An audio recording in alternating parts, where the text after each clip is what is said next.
नमस्कार, मैं डॉक्टर हेमंत शर्मा।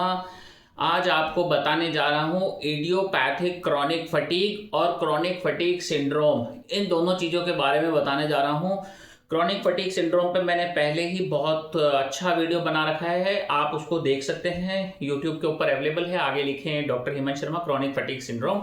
अब यहाँ हम बात करेंगे, दोनों को कंपेयर करेंगे, इडियोपैथिक क्रॉनिक फटीग क्या है और क्रॉनिक फटीग सिंड्रोम क्या है। तो आइए समझते हैं दोनों को डिटेल में इस वीडियो के माध्यम से। बहुत से लोग इसमें कंफ्यूज रहते हैं, इसलिए उनका ट्रीटमेंट प्रॉपर नहीं होता है।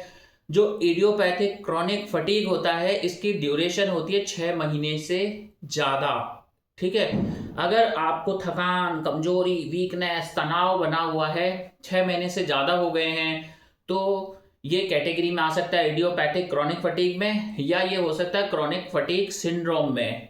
क्रॉनिक फटीग सिंड्रोम का दूसरा नाम हम बोलते हैं माइल्जिक एनसेफेलामाइलिटिस। ठीक है, तो अब समझते हैं ड्यूरेशन दोनों का 6 महीने से ऊपर होना चाहिए। ये नहीं कि हमें 7 दिन से 1 महीने से ऐसा सिम्टम आया तो हम इसको क्रॉनिक फटीग में लेंगे। तो ये इडियोपैथिक क्रॉनिक फटीग हो या क्रॉनिक फटीग सिंड्रोम, दोनों में सेम रहता है। अब दोनों को समझना इसलिए जरूरी है क्योंकि दोनों का प्रोग्नोसिस इंपॉर्टेंट है और दोनों को हम कैसे क्योर करेंगे वो भी इंपॉर्टेंट है। अब इसमें हम बात करेंगे सीवियर कैसा होता है। जो इडियोपैथिक क्रॉनिक फटीग है वो माइल्ड टू मॉडरेट सीवियर होता है, मतलब थोड़ा कम डेंजर होता है। पर जो क्रॉनिक फटीग सिंड्रोम है बहुत ही सीवियर होता है और डिसेबिलिटी ले आता है। मतलब आप अपना काम नहीं कर पा रहे हैं, काम तक छूट गया है आपका, तो क्रॉनिक फटीग सिंड्रोम में होगा। इडियोपैथिक क्रॉनिक फटीग में आप काम तो कर रहे हैं पर बहुत ही डल, बहुत ही ज्यादा खराब हालत हो चुकी है आपकी। उसके अलावा पोस्ट एक्सर्शनल मलेज, मतलब कई बार क्या होता है, हमने बहुत हार्ड वर्क कर लिया, तो इडियोपैथिक क्रॉनिक फटीग में हो सकता है आपको थकान नहीं हो, पर जो क्रॉनिक फटीग सिंड्रोम है उसमें तो थकान होगी ही होगी, आपकी हालत खराब होगी ही होगी। उसके अलावा जो इडियोपैथिक क्रॉनिक फटीग है, इसका कोई डायग्नोस्टिक ऐसा क्राइटेरिया नहीं है। ठीक है, ये जनरली स्ट्रेस से बढ़ जाता है, पुअर स्लीप से थकान ज़्यादा होगी।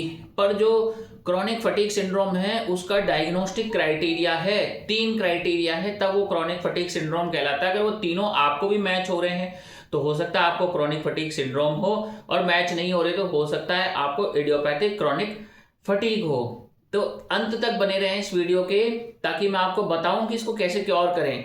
तो जो ये क्रॉनिक फटीग सिंड्रोम है, इसमें बहुत सीवियर फटीग होता है, नॉट रिलीव्ड बाय रेस्ट। मतलब इसमें आराम भी कर लिया ना हमने तो भी हमारी थकान ठीक नहीं हो रही है। पर इडियोपैथिक क्रॉनिक फटीग में थकान में कुछ आराम मिल जाता है, क्रॉनिक फटीग में आराम नहीं मिलेगा, पहला क्राइटेरिया।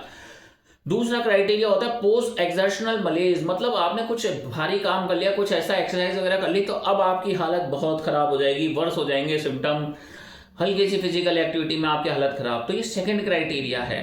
उसके अलावा थर्ड क्राइटेरिया इसमें ऐसा होता है कि आप बहुत अच्छी नींद लिए हैं तो भी बहुत थके थके महसूस कर रहे हैं अपने आप को। इडियोपैथिक क्रॉनिक फटीग में भी होता है पर वो कम होता है, ऐसा हर बार नहीं होगा, पर इसमें हर बार हो रहा है। और इसमें कुछ मेंटल सिम्टम्स आपके होंगे, जैसे ब्रेन फॉग भी है कि आप चीजें भूल जाते हैं, समझ में नहीं आ रही क्या था क्या नहीं।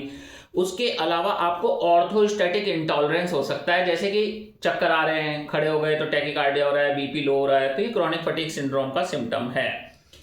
उसके अलावा अब इन दोनों में हम बात करें कि डायग्नोस्टिक मैंने बता दिया, स्लीप का मैंने बता दिया कि इसमें रिफ्रेश फील नहीं होता है। अब इसके कारण क्या हैं? जो इडियोपैथिक क्रॉनिक फटीग है उसका कोई ऐसा बेसिक कारण नहीं है, वो जनरली हो जाता है। पर जो क्रॉनिक फटीग सिंड्रोम है इसके मल्टीपल फैक्टर्स होते हैं, जैसे कि आपको कोई थायराइड डिसऑर्डर तो नहीं है, हाइपोथायराइड तो नहीं है, कहीं आपको खून की कमी एनीमिया तो नहीं है, कहीं आपको कोई ऑटो इम्यून डिसऑर्डर तो नहीं है, कहीं आपको कोई स्लीप डिसऑर्डर तो नहीं है, कहीं आपको कोई infection, Epstein Barr virus, cytomegalovirus या माइटोकॉन्ड्रियल डिसऑर्डर या फिर पॉट्स तो नहीं है, पोस्टुरल ऑर्थोस्टैटिक टैकीकार्डिया सिंड्रोम तो नहीं है।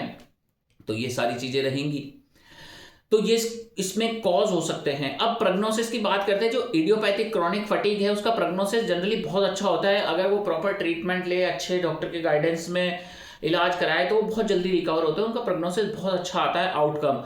पर जो क्रॉनिक फटीग सिंड्रोम है इसमें अगर हम कॉज को पकड़ नहीं पाते तो आउटकम खराब आता है। पर कुछ केसेस में कोई कारण नहीं होता, उसके बाद भी आउटकम अच्छा लाया जा सकता है, क्योंकि ऐसी बहुत सी मेडिकेशन है जो आपको बहुत अच्छा फील कराएंगी, जो आपके क्रॉनिक फटीग को लाइफ लॉन्ग के लिए ठीक कर सकती है। जैसे आपका लाइफ स्टाइल चेंजेस, आपका डाइट, आपका न्यूट्रिशन, आपका विटामिन, आपके प्रोटीन्स, ये सब बैलेंस हो तो आप बहुत अच्छा फील कर सकते हैं, उन सब चीज़ों को रिकवर कर सकते हैं, उन सब चीज़ों से बाहर आ सकते हैं।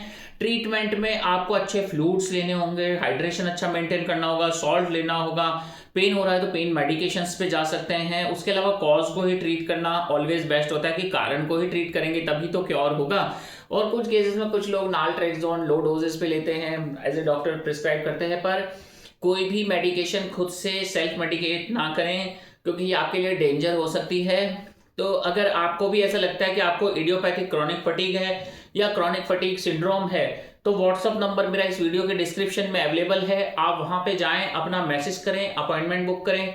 वीडियो अच्छा लगता है तो लाइक कर दें, चैनल पर नए हैं तो सब्सक्राइब करना ना भूलें। और अगर आपको किसी बीमारी के बारे में जानना है तो मैं उस बीमारी पे वीडियो जरूर बनाऊंगा, ठीक है। ये भी मेरे किसी व्यूअर का डिमांड था कि मैं इडियोपैथिक क्रॉनिक फटीग और क्रॉनिक फटीग सिंड्रोम इन दोनों का डिफरेंस बताऊं कि कैसे पता करें, तो इसलिए मैंने उनके लिए ये वीडियो बनाया है।